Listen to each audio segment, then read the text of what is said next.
said, I dressed up for you tonight. I was like, Nobody can see it. you're in shorts.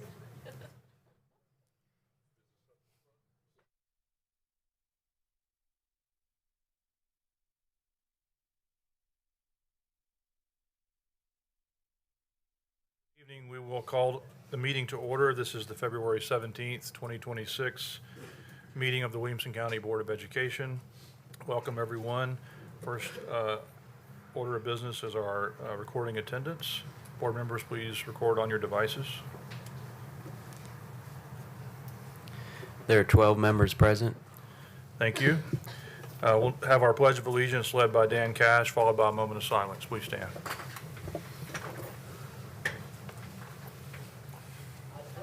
Allegiance to the flag of the United States of America and to the republic for which it stands, one nation, under God, indivisible, with liberty and justice for all.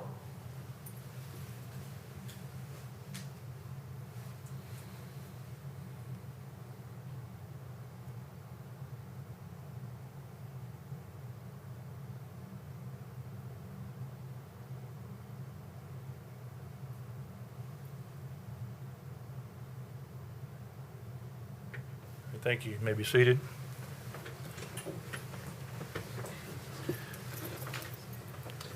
Okay, we'll now move into our next item on the agenda, which is items of particular public interest or public comment period.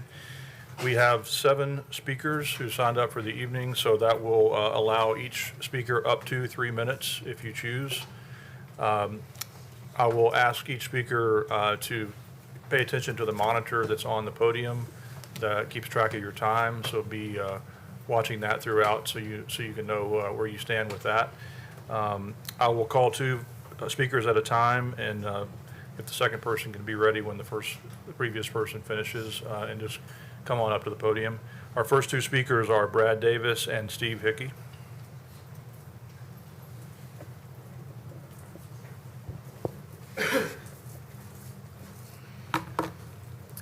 In the past year and a half, the elementary schools in our district have experienced several dangerous situations that are without a doubt disturbing to everyone involved, everyone from students to the superintendent. I, along with other parents, have expressed our concerns at previous board meetings, and so I'll not restate them here.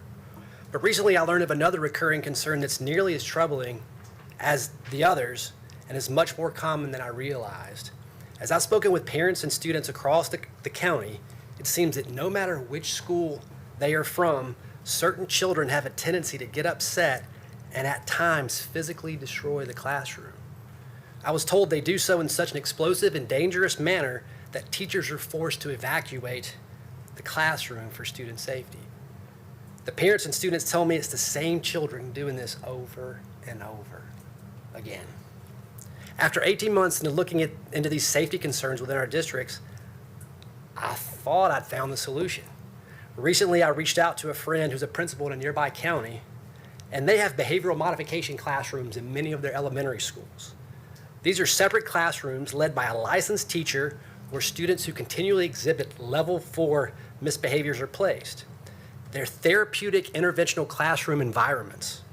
Essentially, a child misbehaves their way in and must behave their way out with the guidance and support of a teacher specifically trained to work with students who have these special needs. And once they're back, if they're violent or disruptive, even on their first day back, they're returned to the behavioral modification classroom for further therapeutic intervention. So I shared my findings with several board members, one of whom spoke with Mr. Golden about it, and needless to say, I was shocked to learn that our district already has a similar program in place.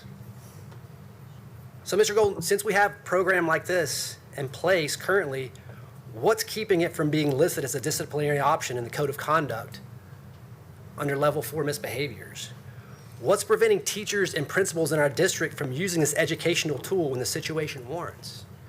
If repeated violence, death threats, and attempted assault with what could very well be a deadly weapon and regularly destroying classrooms don't qualify for this program, what does? But most importantly, what's keeping this valuable educational tool from the troubled children who desperately need it? What more are their misguided actions rather than cries for help? What's standing in the way of us offering these children the best services we have? What's preventing us from strengthening and expanding them if needed? I don't have a crystal ball and I can't predict the future, but these behaviors have little chance of correcting themselves on their own. What's at stake for the future of these children if we fail to adapt and act to their needs? Thank you. Thank you.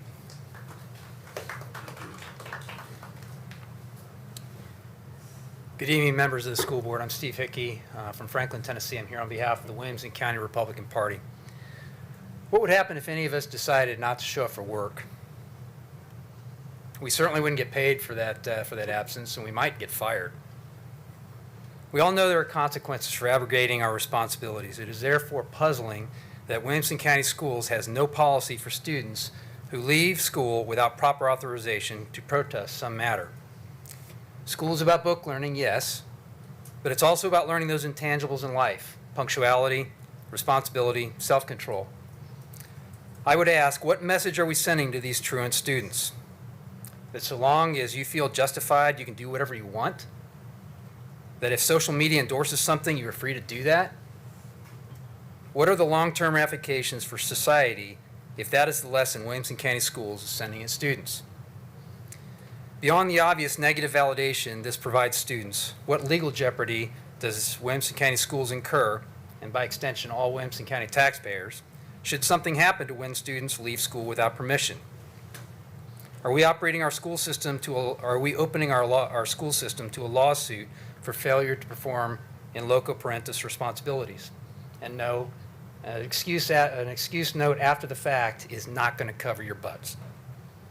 I strongly urge you to demand a policy that enforces standards of behavior for Williamson County students and heads off potential legal jeopardy for the county. Understanding First Amendment rights is an important part of the education process, but so too is appreciating the responsibilities that come with being a member of civil society. Thank you. Thank you. Our next two speakers are J.P. Kokolka and Stacy Jagger.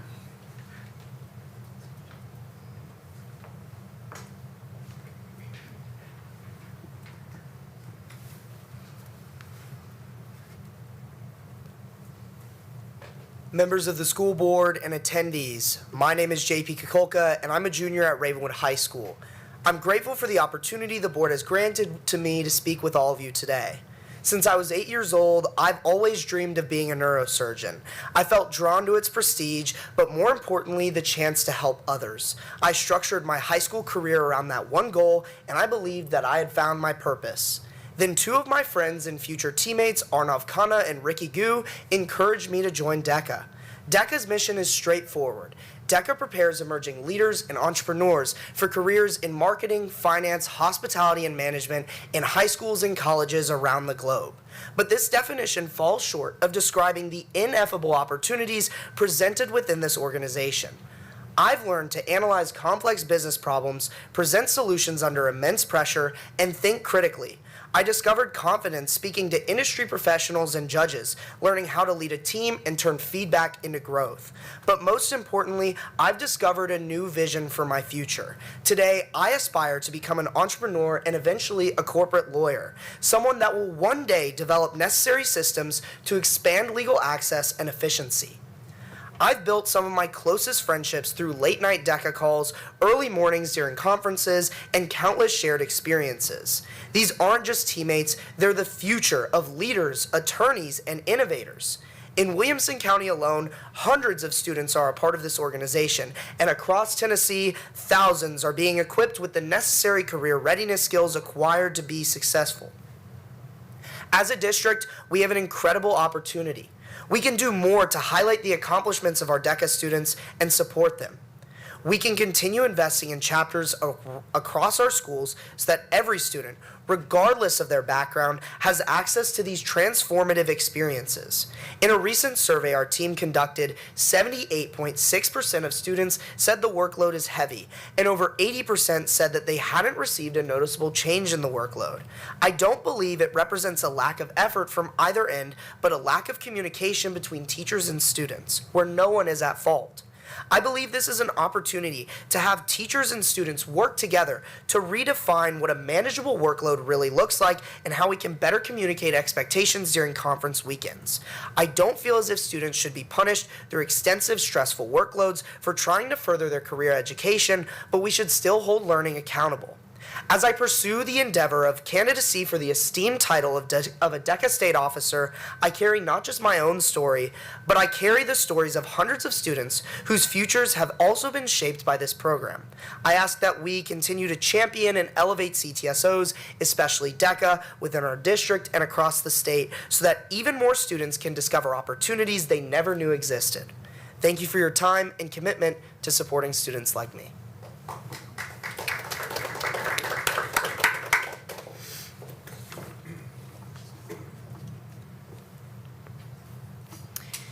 Good evening, members of the school board, educators, and parents. I'm Dr. Stacy Jagger. I'm a licensed marriage and family therapist and a registered play therapist supervisor, and I'm the owner of Music City Family Therapy here in Williamson County. Thank you for taking the time to discuss something that affects every classroom and every household, the role of screens in our children's lives. I work with children and families every day, and one theme continues to rise to the surface. Many kids are overwhelmed, not because they're incapable, but because their nervous systems are constantly stimulated without enough time to rest, play, and connect in real life. We are seeing more anxiety, sleep struggles, shortened attention spans, and difficulty with peer relationships. These are not isolated incidents. They are patterns appearing across schools and homes. The good news is this is not a hopeless problem. There are practical, realistic solutions. When schools intentionally balance technology with hands-on learning, outdoor play, creative projects, and face-to-face collaboration, we see improvements in focus, mood, and engagement. When families are supported with education about healthy screen boundaries, children feel safer and more regulated. This is not about eliminating technology. It's about teaching children how to live well with it. We can create classrooms where devices are tools, not distractions. We can create cultures where connection is valued as highly as curriculum. Children thrive when adults work together, educators, parents, and community leaders, to protect their attention, their curiosity, and their emotional well-being. If we focus on balance instead of extremes, we give our children something far more valuable than access. We give them presence, resilience, and the skills to truly learn. Thank you for your time and for caring deeply about the future of our students. Thank you. Our next two speakers are John Aston and Elliot Franklin.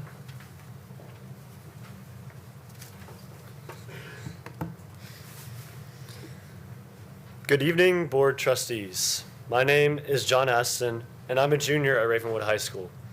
I want to start off by saying thank you for this opportunity to speak today. I'm honored to speak and advocate for a program as amazing as DECA. Team building, problem solving, and communication are all vital skills that I believe should heavily be emphasized in Williamson County schools. They set students up for success post-graduation. Everything from employment to handling that nervous first date. Companies more than ever are seeking out individuals with strong social skills. And I'm afraid to say that these ideals are not nearly being supported enough in the current system. While classroom projects or certain assignments may aid in the development of the skills mentioned, they are minuscule compared to the resources and opportunities DECA has to offer. I'm a golfer, and one thing my dad has always instilled in me is the value of practice. It would be unreasonable for me to expect a lower score on the course when I haven't put in the hours at the driving range. It's the same analogy that applies to business modeling and pitching. I'll be the first to say, speaking in front of a crowd is no easy task when starting out. In fact, if you told me a couple of years ago that I would be in front of you all today, I'd call you crazy. DECA is that practice our students need. The program builds confidence in a field that can be extremely cutthroat. Although it is my first year in this club, I've already seen its effects on me. It has opened my eyes to a world of possibilities and ways to make money. It's taught me how to collaborate with friends and truly understand just how the business world works, something that many aren't able to experience until college. DECA as a whole puts our students ahead. I hope you're able to keep these thoughts in mind when making decisions on how to expand and support student learning. Thank you for your time. Thank you.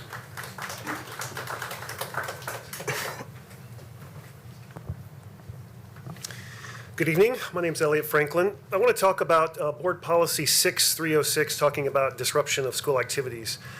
This isn't about a political issue. It's not about taking sides in a national debate, and it's not about silencing students. Students certainly have the right to express their views. What this discussion is, it's about timing, safety, and policy. As you know, Board Policy 6306 states that students shall not engage in conduct that disrupts or interferes with the operation of the school. And when students walk out during instructional time, that is disruption to school operations. It interrupts classrooms. It places teachers and administrators in difficult positions. It affects students who choose to remain in the class for expecting a full instructional day. It also creates legitimate safety and liability concerns. During the school day, students are under the supervision, of course, of the district, and if students leave campus or they gather off-site during instructional hours, the question becomes, who is responsible if something happens? These policies exist for a reason. They create clarity and consistency, and if we selectively enforce them based on the issue that's being protested, then we're no longer operating under neutral rules. And the solution is certainly not to suppress the student expression. It's just to set clear expectations. Students can certainly organize before school, after school. They can participate in structured forums. They can request designated time and space that doesn't interrupt instruction. Instructional time should remain just that, instructional time. We can and should respect students' voices while also protecting the learning environment and applying our policies consistently. The balance is not partisan. It's just responsible governance. So, thank you. Thank you. Our final speaker is Beverly Purvis.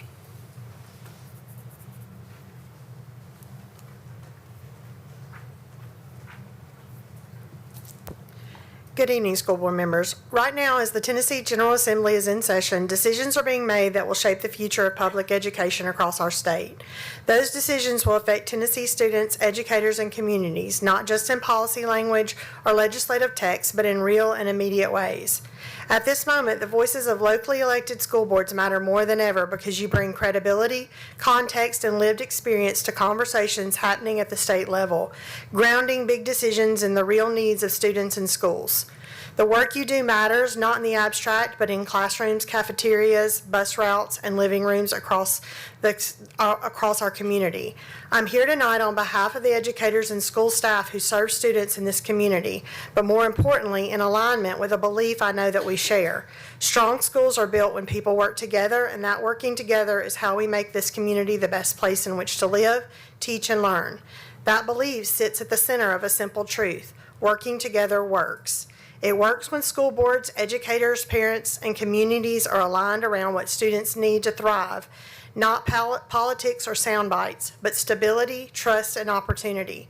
It works when decisions are made close to students by people who know them rather than far away by systems that don't. Our legislative priorities reflect that same belief: respecting educators as professionals, fully funding public schools so that every student, regardless of their zip code, has access to high-quality learning environments, protecting local decision-making and transparency, and ensuring that public dollars strengthen the public schools that welcome every child and anchor our communities. These priorities do not stand alone. They rise or fall together, and they are most effective when collaboration replaces conflict. School boards play a critical role in that collaboration.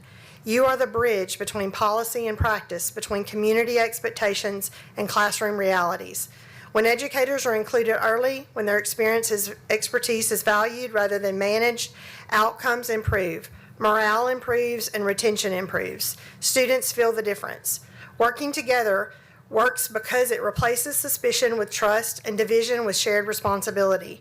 So tonight our ask is simple. Stand with us as partners, partner with educators, partner with families, and partner with your community. Use your voice during this legislative session to advocate for policies that strengthen, not fragment, public education. And when we do that, we don't just protect public schools, we build a community where people can live, teach, and learn together. Thank you for your time tonight. Thank you.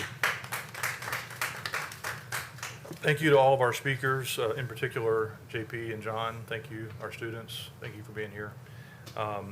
We will, I also want to thank our sheriff's deputies, Mitchell Britton and Matt Smith. Thank you both for being here tonight as well. All right, we will go now to item 3, which is approval of the agenda. We'll do this by voice vote. Can I get a motion in a second? All right. Any discussion? All in favor say aye. Aye. Any opposed? Okay, the agenda is approved. We will now move to item 4, which is the approval of the consent agenda. I'll also do a motion in a second on that. We'll do a voice vote. I think we have it. All right. Any discussion? All in favor say aye. Aye. Any opposed? Okay, the consent agenda is approved. With that vote, we approve the January 20th, 2026 school board meeting minutes and recommendation for field trip requests. All right, item 5 is communications to the board. Superintendent's report, Mr. Golden. Thank you, Mr. Chair, and thank you, board members, for being here. On paper, this is a very short agenda. You've actually voted for half of the items already. I'm sure we'll have a little bit more little deeper discussion on those other 2 items rather than simply just the agenda.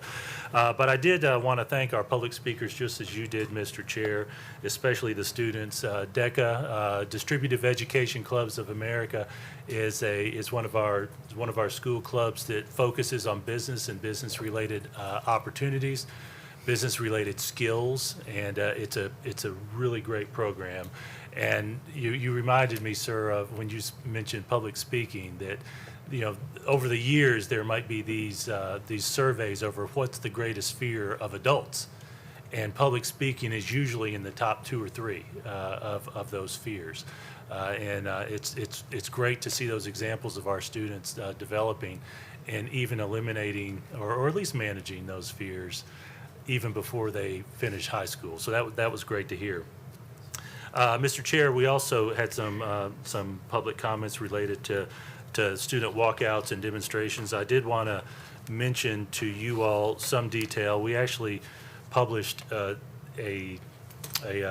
some detail for families in our In Focus article that came out just a few hours ago. I encourage folks to look at it. There's a possibility that might be hidden because it's actually contained in our, I'm trying to remember now, thank you, the rumor mill in there. When you pull up the website, it is the first story, but when the email came, it actually did not have the caption of that story on there. So I strongly encourage folks to look at that. And the questions that we've had related to student walkouts and student demonstrations really run the gamut, from a concern that some school folks might have been involved in coordinating it, all the way to just, hey, tell me what's happening, right? The whole gamut has been asked by folks. Largely, what we have heard have been related to the questions you heard, the commentary you heard in public comment related to discipline and what kind of discipline. So we answer some details in that message. I will say, for skipping class, the scope of discipline is addressed in our board policy 6.300, and then there are potential additional discipline measures depending on the details of what happens, the particular student behavior. In the Brentwood example last week, some of our students walked during lunchtime and came back basically at the end of that next period. Mr. Kydell is in the process of still having interviews with those students, determining where he's going to go for each of those individuals, and each one of those deserves that individual touch and that individual look. I will tell you all very clearly, and we tried to make that clear in our statement, we do not condone or coordinate student walkouts. In fact, we try to do the opposite. We try to talk students and their parents who are involved into finding another outlet that does not disturb class time. That's very important to us because that is our mission, making sure class time is there. But we have seen locally here, we're not immune from anything else that's happening elsewhere. The local media has reported some student demonstrations and walkouts in different parts of Middle Tennessee as well. So we felt like it was important for us to share that with our parents. I will tell you also, one key request our principals have of parents is if you believe your child might be thinking about this, let's talk. Let's talk about it on the front end. We are very concerned about student safety. And when you introduce some of those activities, you might introduce some variables over which we have less control than we typically do in a school setting. So it's very important for us to talk and find ways to find a different and better outlet for those. Mr. Chair, I also wanted to mention special education just a bit. The Tennessee School Boards Association, the TSBA, had their annual meetings today and actually yesterday. They happened to use the Marriott. As an aside, that puts a little bit of income in the county government to fund our budget because the Marriott does have a conference center. So we very much appreciate the meeting here. It's interesting that we've been talking about special education discipline and issues related to that because one of the presentations to the school board members who attended that statewide conference talked about that. And the detail of that was shared. The basic theme from that speaker is those are federal. Now, what we know locally is there are some techniques, there are some tools that we can put in place to help serve students with disabilities as we continue to grow and develop them along with their general education peers. Individualized education plans, IEPs, are run by teachers, specialists, and parents and school administrators who get together and talk about what is the least restrictive environment for that child. And then those teams put together that plan for that least restrictive environment. When there are behavioral issues, often those teams get back together and say, is this environment working? Should we make some adjustments? That kind of thing. One of the tools that we have includes particular classroom settings where students have shown through their disability that they cannot at that time be in a general education classroom setting, or perhaps can't be in a general education setting an entire day. So those tools are available. They are largely driven by the IEP team. The Individualized Education Plan puts that in place, and then as there are evidences of a student being able to operate in a classroom setting with less restrictions, then those teams make those decisions, and the opposite is true as well. So we are constantly looking for more tools, knowing that those federal parameters are there. Another item related to that that was mentioned during that meeting was if there is to be a substantial change, it needs to occur at the federal level. And so that was just kind of the conclusion of that discussion. As you all know, we have had some discussions with some of our representatives about the details of making sure we serve students with disabilities the best we possibly can, and those parameters and those tools. The state of Tennessee actually made an adjustment effective January 1 to some of the rules governing what tests and analyses you must do for a student before you get to the point of making a decision that might change their placement. So the details are comprehensive and myriad, but the core of the work is done with that IEP team with our support, and we will continue to work on that at that individualized level for those students. Finally, Mr. Chair, there was a discussion triggered me thinking about our screen time committee. We have a committee, as you all know, that consists of some board members, some parents at all our grade bands, elementary, middle, and high, some administrators, where they are discussing student screen time with making some recommendations. They started on those personal devices. They are now discussing WCS screen time, and then the third big piece that they're going to be discussing in the coming months is communications with parents about what happens outside of school. That's a work in progress. Our next expectation for giving you all a product is May, which will include some recommendations related to district screen time. Finally, Mr. Chair, I mentioned that the agenda is relatively small. The bulk of what was discussed at the work session was our budget for this coming year. The board will not vote on the budget until next month, but we invited you all to ask us questions related to that, to gather additional information related to that. Some of you have already done that. Thank you for that. We'll be working on that in the coming months. Well, coming weeks, rather, as we prepare for the March agenda. Mr. Chair, that we do not have this month any staff and student spotlights. Corey Mason tells me that you can expect a large number next month, but this month we do not have any. Certainly open to any questions that you all may have. So what you're saying is as short as this meeting will be, the next one will be just as long? Correct. It's that balance. Okay. Yeah. Okay, we have some questions or comments, Mr. Bostic? Jason, could you explain, like, for these students that have these IEPs, and I know we've talked about this at different times before, but I don't know if we've ever asked this question, but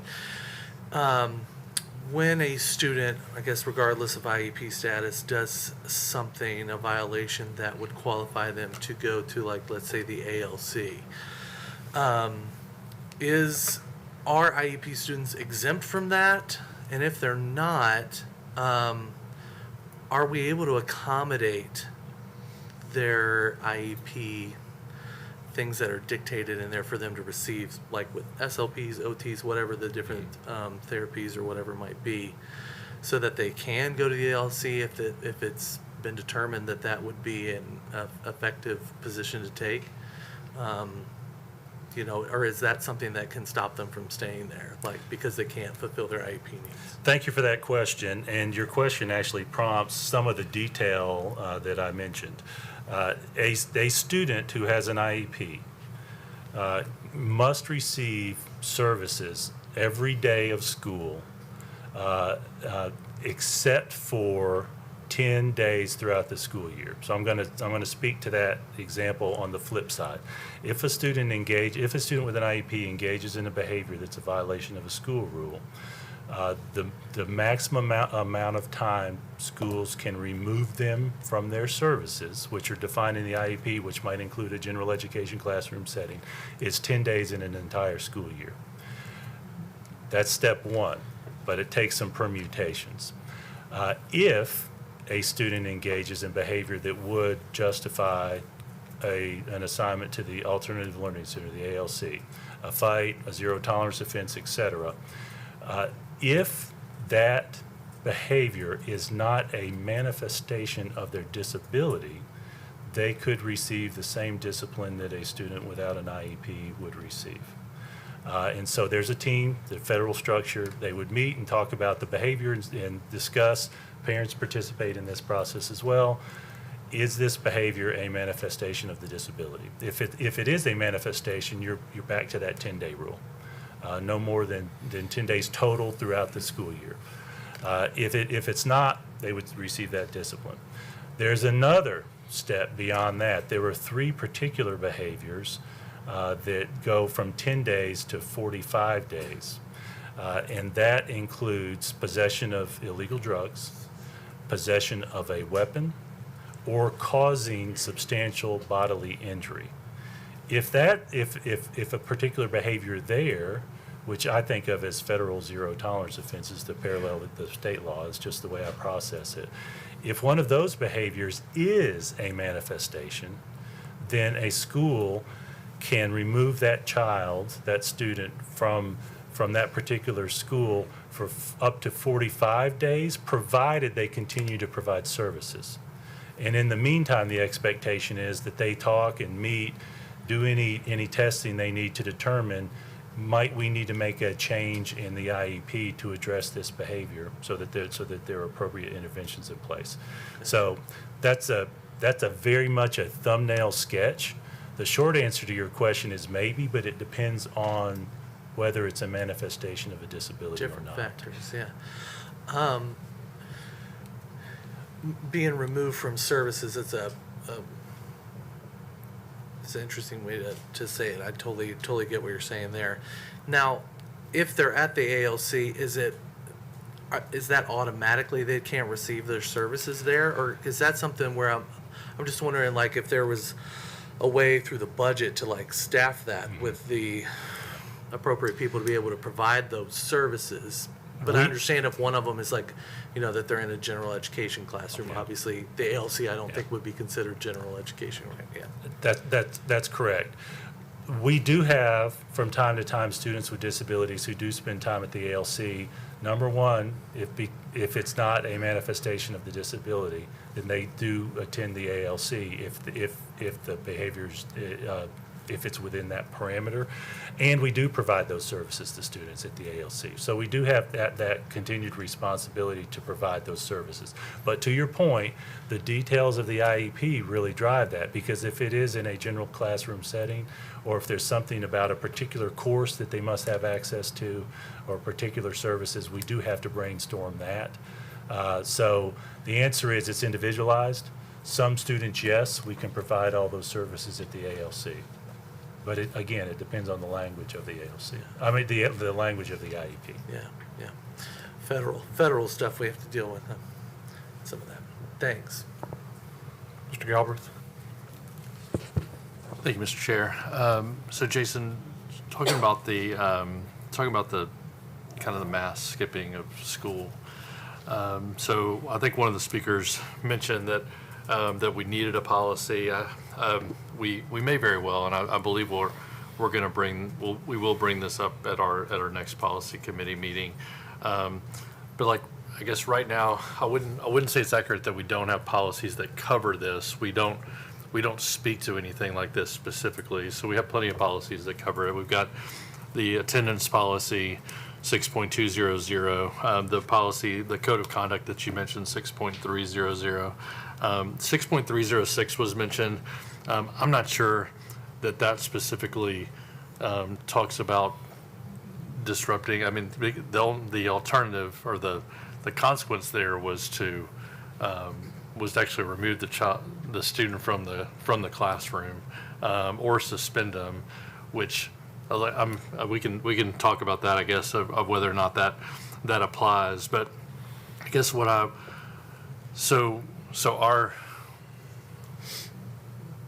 my role or our role, or the way I see my role on the board, is to make policy and to assess whether the implementation of that policy is adhering to kind of the spirit and the letter of the law. And so I guess I've got a couple of questions, just in general from a discipline standpoint, and it'll require a little bit of research. I get that, but I'd like to see are you able to pull data on students skipping school, like over the last 3 semesters? Like I know we code stuff. I just don't know if we code that specifically. So do you have that kind of data? I think we may be able to find that in our database. So we'll look for that. So I'd like to see that, plus the discipline that followed that, and just like obviously not identified just in numbers overall, and high school is adequate for this purpose. But and so my next question in comparison to that would be, once because it sounds like the discipline has not been completed, if you will, from from the events from a couple of weeks ago, or maybe last week, whatever the time period was, and maybe, there might be some more going on, but just want to make sure. I'd like to look at the discipline ultimately that comes out of those to see, and then compare that back to look and see how it compares to other similar instances. I guess this is the question would be, and as we address it in policy, is if a mass event like this warrants a particular note, because to the point, and I guess where the disrupting the classroom does, that policy 6.306, what it does say, which is different than the others, is that it actually addresses not only the action, but the encouragement of other students to take the action, and so which involves the same or different punishment, or at least consideration in the punishment, as if you enticed other people to disrupt the classroom with you or instead of you potentially. But that's really the data that I'd like to get once this thing, I guess, to help us with address it in policy when we do. All right, thank you. We can do that. Appreciate it. And just to make sure the entire board hears this to make sure it sinks in, we do intend to bring these policies to policy committee to discuss this, and maybe a brainstorming session. It may be more specific based on the work that we do. But thank you for mentioning that, Mr. Galbraith. And I think you've had a discussion with Ms. Osbrooks about putting this on the policy committee agenda as well. Mr. Welch? Thank you. Mr. Golden, I've got a budgetary question, or I guess more of an anecdote to share, and wanted to get your feedback on it. So yesterday I was talking to a teacher who lives in my neighborhood, and she had mentioned to me, and it was a very brief conversation, we have time, we promise to come back to it a little later, but her take-home pay, she told me, is actually less than what she pays for her insurance right now, and I was kind of found it staggering, to be honest. There's some mitigating factor, it's a larger family, and they have some specific needs without giving away too much in terms of PI or what have you. But even that, this was, a teacher who said, it had worked for the maximum amount of years, so they were maxed out on their pay scale. And the comment was, in addition, if my husband loses his job, we can't pay the mortgage because my salary is paying for health insurance, and we sort of have to pick between a roof over our head or being able to take the children to the doctor.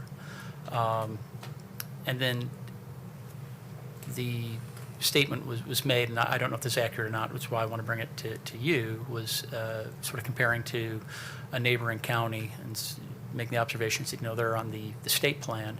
So when they retire, they maintain, they get health insurance as a retirement benefit,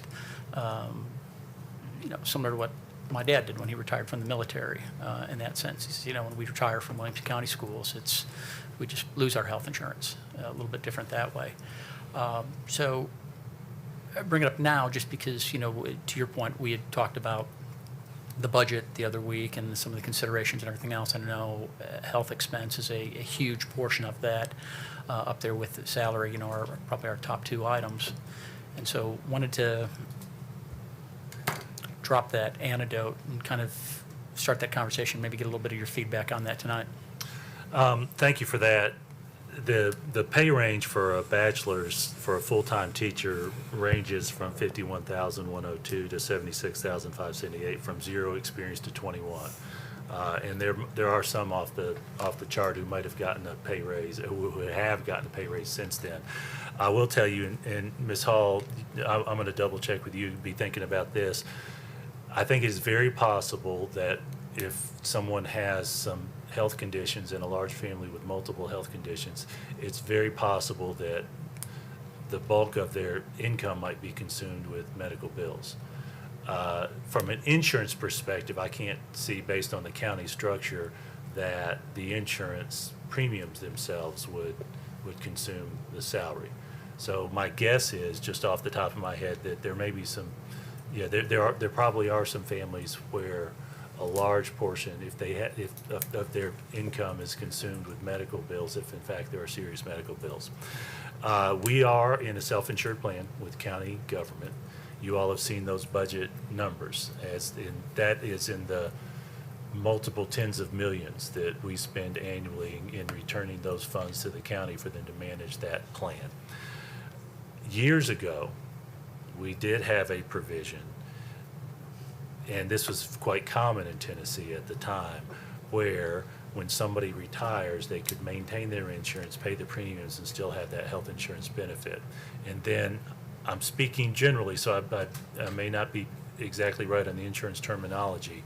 Then when they reach Medicare level, that insurance would be a supplement to Medicare. That benefit ended for anyone hired after July 1 of 2009. So there are still some employees who are grandfathered in. At the time, the state plan, which actually serves most school systems in the state, also had that provision where employees could keep that in essence through the rest of their lives by paying the premiums. I may be wrong on the date, but I think somewhere around 2011, that benefit ended as well. The essence of what I've heard related to that particular benefit is just the cost was just so large that many providers, well, many employers determined that they just didn't have the capacity to do that. We're on the county plan. So there are a handful of school districts in the state that are on a self-insured plan. I think there may be one, and maybe a few more, maybe some smaller districts. I know there's one large district that still has that benefit for their families. But some of our neighbors have recently actually gone to the state plan, in which case they had folks grandfathered in, and from that point forward, that health benefit was not available, that insurance for life. That's a nutshell. Vicki, is there anything else you want to add to that? I think that covered it. And does that address all the items you mentioned related to that? I had the other item I want to discuss, but I'll send you an email about that Okay. and copy the board. It's sort of a bit out of the blue, so. Yeah, I will tell you that generally speaking, our per pupil expenditure is somewhere around the 50th percentile statewide. And one of our focus points is and needs to continue to be employee pay, teacher pay, staff pay. We are living in one of the most expensive places to live in Tennessee. The cost of living is higher than many of our neighbors, and about 85% of our budget is people. So when you think about us being around the 50th percentile, about 85% of our budget is people. Largely, you're going to see a relatively lower income than some of our neighbors. It's one of the reasons I mentioned to you that we need help from the county commission if we're going to do the raise that they're hoping for. Dr. Driggers? Yes, Superintendent Golden, this is not hypothetical. This is a real family that I know. The question kind of has two parts. We have 20 kids in a class. One of the children has an IEP and he has routine outburst. That child stays in the classroom, but the other 19 kids have to go sit in the hallway until that child is calmed down. What do we do to help the other victims in the classroom? Because we have one little girl, she's psychologically damaged now, and she has to get mental health care. So what do we do for the other children who are in the classroom with the outburst of the IEP child? Thank you, Dr. Driggers. You heard that presentation at the TSBA, so you heard all the parameters governing that. So I know that in part answered your question, but let me give you a little bit more. In the short term, there's no methodology available to us to physically pull and carry that child out of that classroom. I understand, That's short term. But when in the longer term, maybe not in that moment, but if there are behaviors like that that indicate that a student is not receiving instruction, cannot receive instruction in that setting, the IEP team talks and they address whether it's appropriate to provide that student a more restrictive environment. So the answer to your question is, it's all driven by how to best serve that student. So what I'm and saying is, what do we evaluate do for the other students Yeah. who are disrupted? How do we talk to them, talk to their parents? Their education is disrupted. And I know we can't touch the IEP student, but what do we do to help the other classmates? Yeah. Principals can talk to students and do talk to students. Dr. Royer, I'm going to pitch this to you and ask for you to share some details of it. But I want to emphasize that the IEP process is designed for those teams to determine if, in fact, this is happening routinely and it's repetitive and there's an indication that that student cannot receive instruction, then the IEP can change. And the student can be in a different location, a different setting, different services that might best serve that student. Dr. Royer? Yes, sir. Thank you for the question, Dr. Triggers. We have this conversation a lot as school administrators in discussing what are the resources that we have at our fingertips to be able to help students either immediately following a situation or in a longer-term situation if a child is as affected as you just mentioned. And so we have our school counselors join us.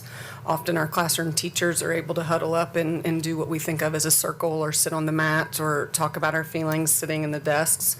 We really work on helping the students be able to express their own feelings rather than necessarily talking about one of their friends who's having a difficult time. But we're teaching those skills too, so that care and compassion of making sure everyone's okay. When they're ready to get back to the learning, we engage in the learning again. And if somebody needs a little bit more time outside of the classroom because of their own emotional response or to re-regulate, then we again have our school counselors or our school administrators take care in those moments. But we've given our school counselors de-escalation techniques and tools that they can use following those types of situations, as well as our school administrators who can engage in those conversations with to use your numbers, the 19 other students that are left in the classroom. So we're certainly working very hard when that happens to get everyone kind of back to a space of regulation and being ready for learning. If we have one classmate who is severely traumatized and has to get mental health, do we ever put that child in another classroom to get them out of the classroom where the problem is? Excuse me. Yes, sir. We certainly You can't do all 19, but if That's somebody's... And we have those conversations. Our school administrators engage in those conversations with parents, sometimes, like I said, rather quickly. So a parent might call immediately and want that change. And other times they might be bearing witness to something more that's happening in the home or distractions that the children aren't talking to us at school about. And so the school administrators work with that team. Okay, thank you. Yes, sir. The second part, who determines if an injury is serious? You fall down, you break a finger because you're on the playground, or an IEP student throws you into a wall and you break a finger or stitches. Who determines if an injury is serious? So you're referring, and I'm about to turn to Dana Osbrooks to answer this in part. But let me give you this first piece. You're referring to that question of serious bodily injury that would allow a school to remove a student from the setting for 45 days. Exactly. That has not been well defined, as you heard today, at the federal level. It is largely governed by case law. And you, in essence, Dana, you're going to probably figuratively kick me for this. I'm so far. You triangulate based on what various cases have shown about what constitutes serious bodily injury. Dana? So, federal law has determined what is serious bodily injury under the 45-day rule. And I am searching for that so that I can tell you exactly what it says. So, It doesn't have a list of injuries, I don't think. it does not, but what it does talk about is the regulations don't have specific, here we go. Substantial risk of death, extreme physical pain, protracted and obvious disfigurement, or protracted loss or impairment of the function of a bodily member, organ, or mental faculty. The case law, so what I might determine to be extreme physical pain, the case law probably would differ. There's cases that it's a 10 out of 10 for multiple days.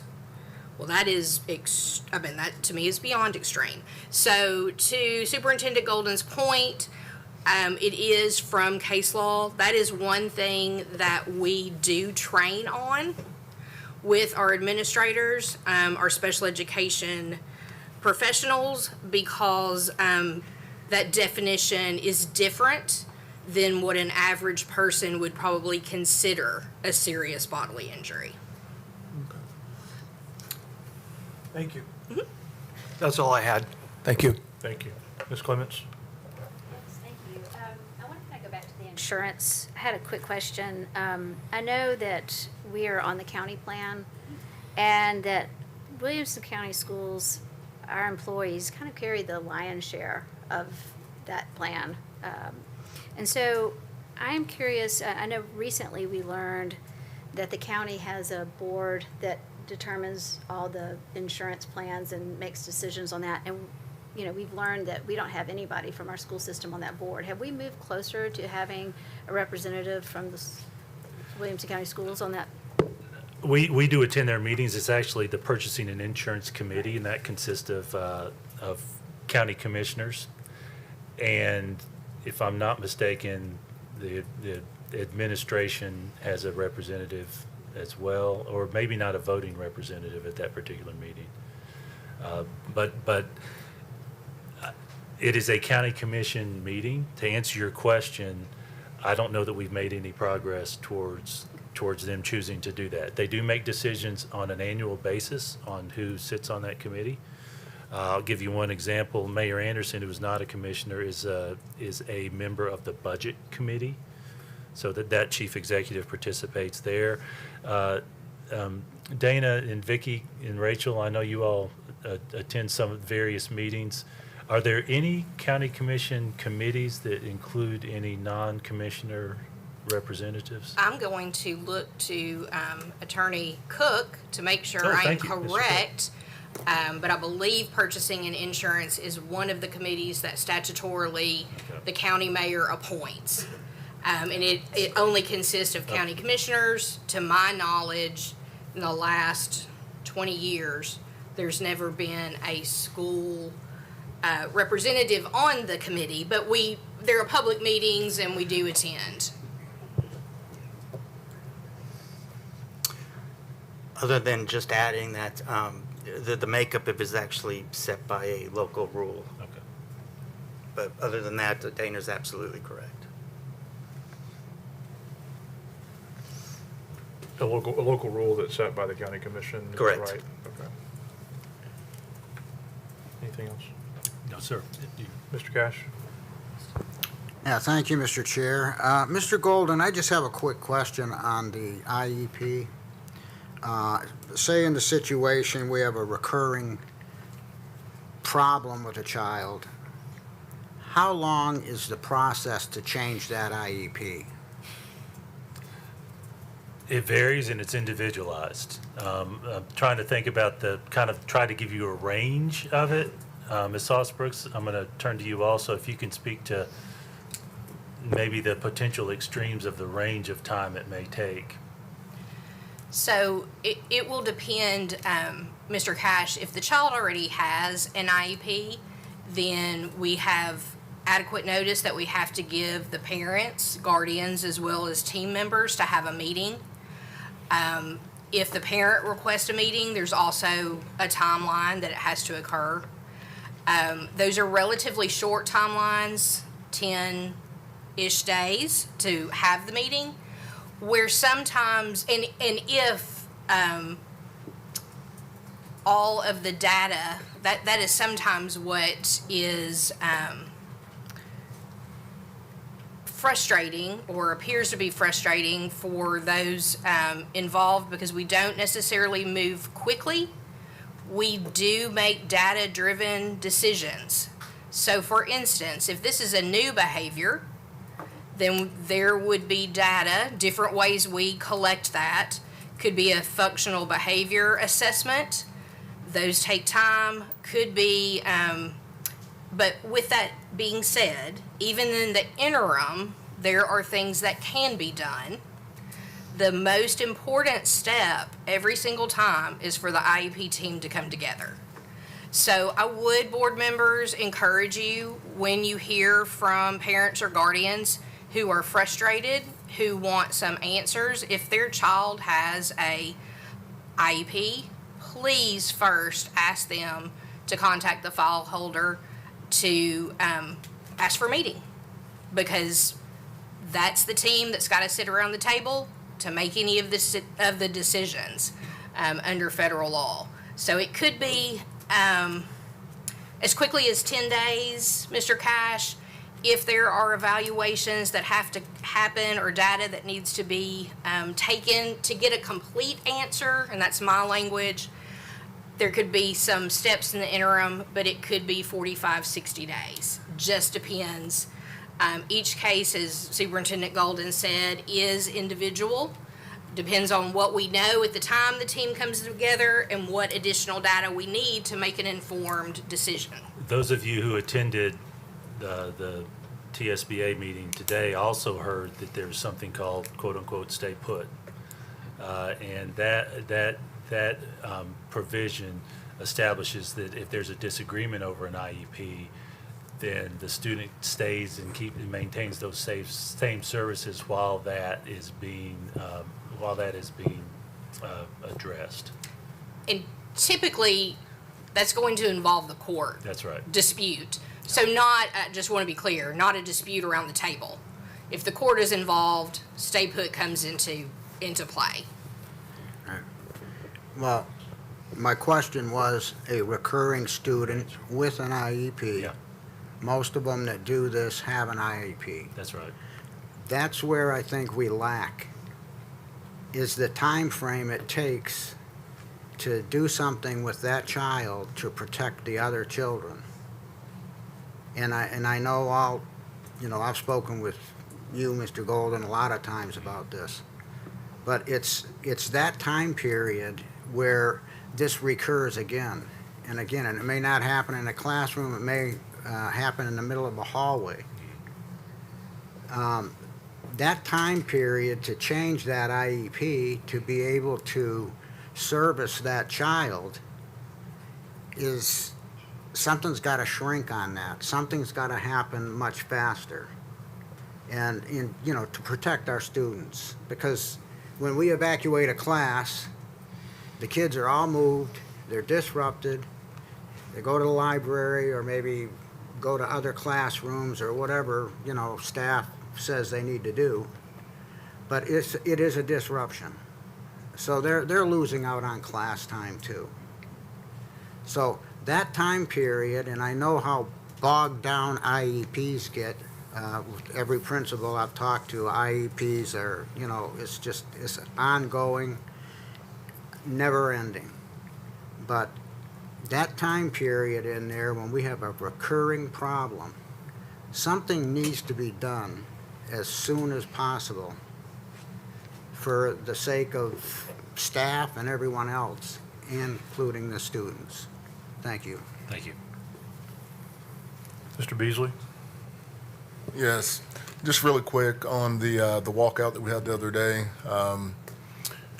I really appreciate the response, Mr. Golden, that you had for sure with communicating with us via email, letting us know everything that was going on. I believe, of course, that the walkout was inappropriate and disruptive during instructional time. Okay. But I noticed that, I believe it was the Brentwood incident, I think there was SROs that was dispersed maybe to a park. And I didn't know if there was any discussion around with Mr. Fletch on the next time that occurs, because I'm an advocate for law enforcement for sure. And so is there a plan for the SROs leaving the property of the school? Short answer is yes. They've had that discussion. And in that particular example, the students walked the sidewalk around the school. They had actually also let Brentwood Police Department know, just for an additional safety measure.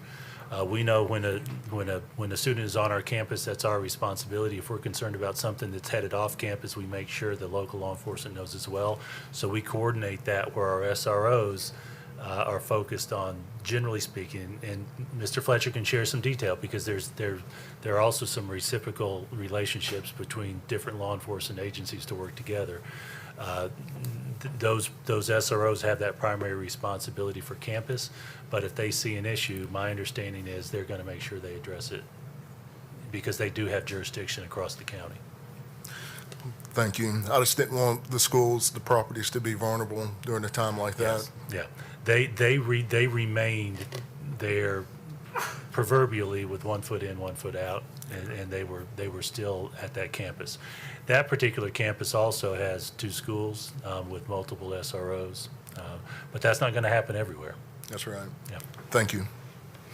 All right, any other questions, Mr. Bostic? Jason, do you have any details or update, or I believe Ravenwood had one today, and I think there's another one scheduled this week. Maybe it's Centennial or something, I've heard. Different in reaction? Was there a different approach maybe that the school administration took to kind of head it off, or any kind of details with that? Well, from a process to try to head it off, the same process as I mentioned to you did happen at Ravenwood. And Dr. Webb, I know you've had some specific conversations with Dr. Vaden about that. And so she went through that process of identifying the organizer and having those conversations with parents and students to try to minimize the impact of that. I will turn it to you in just a second, Dr. Webb, to speak to that. We have heard of another flyer that has gone out that looks to have been prepared by potentially a Centennial student. We have not identified, and the Centennial principal has not identified a particular organizer for that.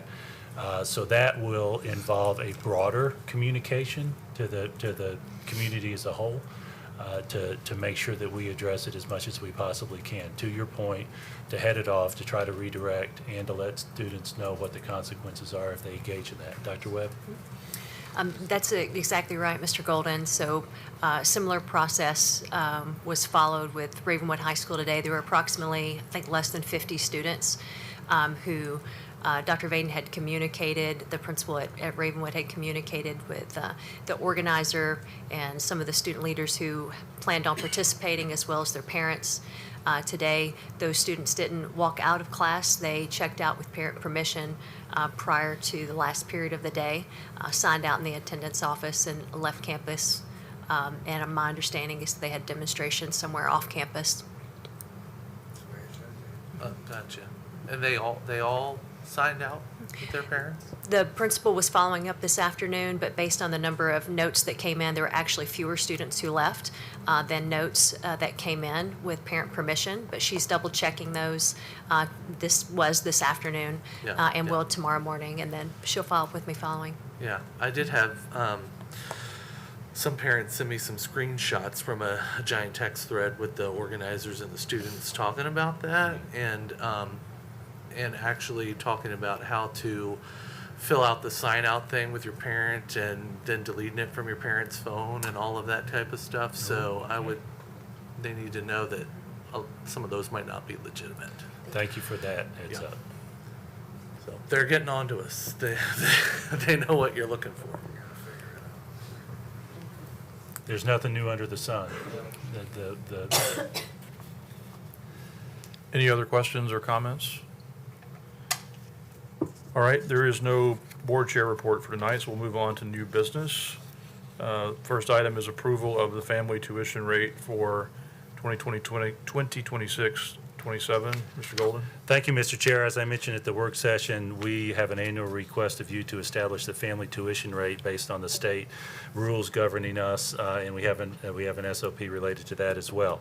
I do want to emphasize that that state tuition rate is for out-of-county students attending here, but our policies do not allow, generally speaking, students living out of county to attend here. I will tell you one of the big reasons for that is because the cost of serving a student. The county government bears the lion's share of the cost.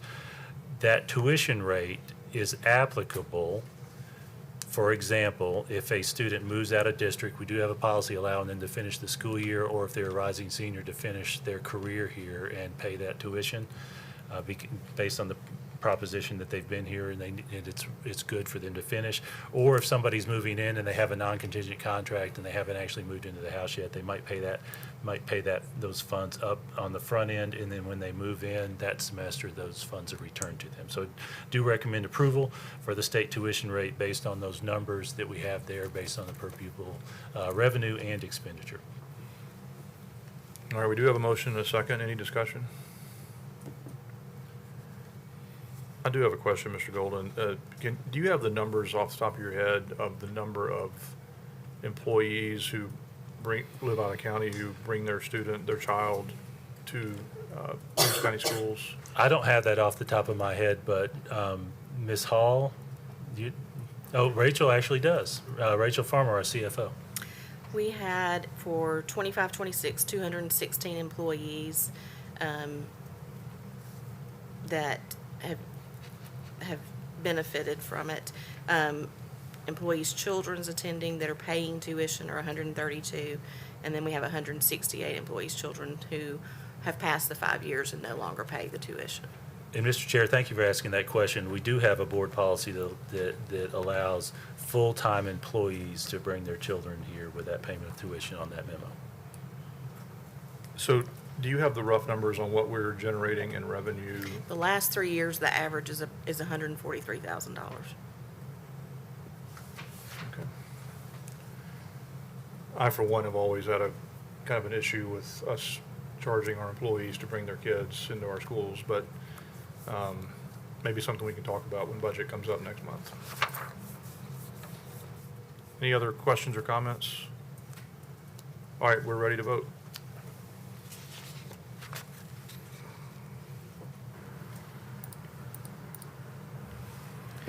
The vote is 12 yes, 0 no. All right, the rate is adopted. Our last item for the evening is approval of school fees for 2026-27. Mr. Golden. Thank you, Mr. Chair. As you all recall, last year we actually made a substantial change to the secondary schools quote-unquote fees, and I put that in quotation marks because the state has the parameters describing curricular fees as fees, even though in fact there is no way that you can actually require them. So as a result of that, last year we made a change and did not have curricular fees at the secondary level. So we propose no changes from last year with respect to your vote on the fees. I know there are potential budget issues that may be discussed in the future, but the elementary voluntary fee is there in that first memo from Dr. Royer, and we do have recommendations for extracurricular fees that can be charged as fees for secondary schools, and that's in the memo as well. I do recommend approval, consistent with what we did this current year. All right, we have a motion and a second. Any discussion? All right, seeing none, we're ready to vote.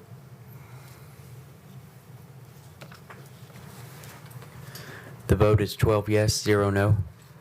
All right, that fee schedule is adopted. Any other comments? We'll go to the order, Ms. Wyatt. Thank you, Mr. Chair. I just wanted to remind our community that tomorrow is the last day for public review of our textbook materials for this cycle. It's health, wellness, and CTE. We've hosted over 15 hours of public review. They've also been sent out in links. But if you're interested in doing that, tomorrow is the last day from 4 to 6 p.m. in our Professional Development Center down the street. And you can also provide feedback. Our textbook committee will meet again next week, and then we will hear their recommendation next month at our meeting. So, Thank you for that. Thank you. All right, any other comments?